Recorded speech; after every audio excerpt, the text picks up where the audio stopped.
పచ్చి రొయ్యల వడలకి కావలసిన పదార్థాలు: నూనె, ఉల్లిపాయ ముక్కలు, వెల్లుల్లి రెబ్బలు, పచ్చిమిర్చి, అల్లం ముక్కలు, ఉప్పు, పచ్చి రొయ్యలు, పసుపు, కారం, గరం మసాలా పొడి, శనగపిండి.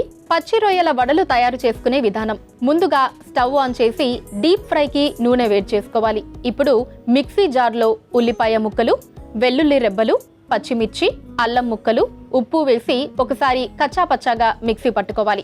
తర్వాత అందులో పచ్చి రొయ్యలు వేసి మిక్సీ పట్టుకొని మిక్సింగ్ బౌల్లోకి తీసుకొని అందులో పసుపు, కారం, గరం మసాలా పొడి, శనగపిండి వేసి వడల పిండిలా కలుపుకొని చిన్న వడల్లా ఒత్తుకొని వేడి నూనెలో వేసి రంగు మారేంత వరకు ఫ్రై చేసుకొని సర్వింగ్ ప్లేట్లోకి తీసుకొని సర్వ్ చేసుకుంటే పచ్చి రొయ్యల వడలు రెడీ.